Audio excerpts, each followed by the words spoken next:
चर्चा है कि यूपी में योगी और केशव प्रसाद मौर्य के बीच अनबन है, लेकिन इसके इतर ऊर्जा मंत्री अरविंद कुमार शर्मा की कार्यशैली भी संदेह के घेरे में है। इस समय जिस तरीके से यूपी में बिजली कटौती हो रही है, वह उपचुनाव में योगी सरकार को हराने की पूरी तरीके से साजिश लग रही है, क्योंकि सीएम योगी का आदेश है कि यूपी में 24 घंटे बिजली आपूर्ति की जाए। अघोषित कटौती न करने का भी आदेश है, लेकिन यूपी में बिजली का जो हाल दिख रहा है वह सीएम योगी के आदेश के एकदम विपरीत है। क्या ए.के. शर्मा यूपी में मोदी सरकार की हार का बदला ले रहे हैं? ये सवाल इसलिए आ रहा है क्योंकि नौकरशाह ए.के. शर्मा को गुजरात कैडर से यूपी लाने का श्रेय प्रधानमंत्री मोदी को है। ए.के. शर्मा पीएम मोदी के करीबी खास अधिकारियों में शुमार थे। इस कारण प्रधानमंत्री मोदी ने योगी मंत्रिमंडल में जबरन ए.के. शर्मा को घुसेड़ दिया, जबकि पूर्व बिजली मंत्री और मथुरा के विधायक श्रीकांत शर्मा ज्यादा काबिल और जनता का दुख दर्द समझने वाले मंत्री थे और योगी सरकार के खास भी थे। श्रीकांत शर्मा को किनारे कर दिया गया। योगी जी अपनी ही सरकार में अपने ही पसंदीदा काबिल व्यक्ति को दोबारा मंत्री नहीं बना पाए।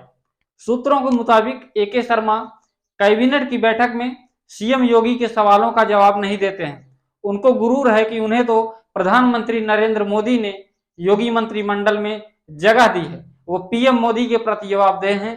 इसी कारण योगी आदित्यनाथ भी ए.के. शर्मा को ज्यादा नहीं बोल पाते हैं। अब आप समझ सकते हैं कि सीएम योगी और उप मुख्यमंत्री केशव प्रसाद मौर्य की कथित भिड़ंत के बीच असली खेल कोई और ही खेल रहा है। अगर प्रदेश में बिजली से परेशान होकर जनता विधानसभा के उपचुनाव में योगी को हरा देती है, तो हो सकता है कि 2027 के विधानसभा चुनाव के समय योगी को सीएम पद से आसानी से हटाया जा सकता है। यदि योगी सीएम पद पर इस तरीके से हटेंगे तो उनका पीएम बनने का सपना भी सपना ही रह जाएगा। इस तरह भारतीय जनता पार्टी में योगी को हटाने के लिए कई मोर्चों पर घेराबंदी जारी है। ये घेराबंदी योगी सरकार में शामिल गृह मंत्री अमित शाह के लोग कर रहे हैं, क्योंकि अमित शाह को प्रधानमंत्री बनना है और केशव प्रसाद मौर्य को मुख्यमंत्री बनना है।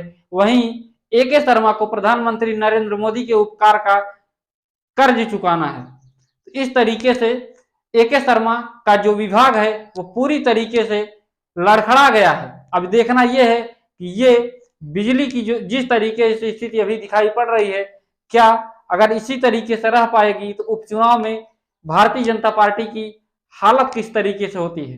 क्योंकि लोकसभा चुनाव में जिस तरीके से 80 सीटों में यूपी में केवल 33 सीटें एनडीए गठबंधन को मिला है, उससे जो है सवाल खड़े हो गए हैं।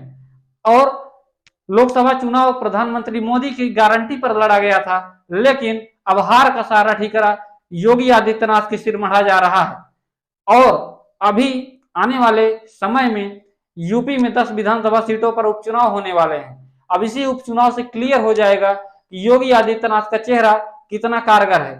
एक अहम सवाल यह है कि यदि विधानसभा चुनाव में योगी का चेहरा को तवज्जो दिया जा रहा है, तो सवाल यह है कि जब योगी ने बोला है 24 घंटे बिजली रहनी चाहिए और अघोषित कटौती नहीं होनी चाहिए, तो किस कारण से उत्तर प्रदेश में मुख्यमंत्री की कहा नहीं माना जा रहा है। अगर योगी ने बिजली कटौती 24 घंटे रहने की बात की है, बिजली कटौती न होने की बात की है, तो मुख्यमंत्री योगी की बात क्यों नहीं मानी जा रही है?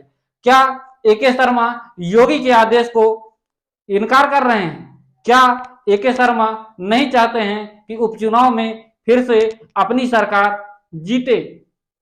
इस तरीके से बिजली कटौती करके धीरे धीरे जनता के मन में एक सरकार के प्रति नफरत का बीज बोया जा रहा है। जनता बिजली की कटौती से बहुत परेशान हो चुकी है। किसान बिजली के कटने से अपने खेत की सिंचाई नहीं कर पा रहे हैं, उसके बाद भी बिजली मंत्री ए.के. शर्मा कोई कार्रवाई नहीं कर पा रहे हैं। ये एक अहम सवाल है कि क्या ए.के. शर्मा मुख्यमंत्री योगी के खिलाफ साजिश कर रहे हैं या फिर कुछ और बात है। फिलहाल इस बुलेटिन में सिर्फ इतना ही। हमें दीजिए इजाजत। नमस्कार।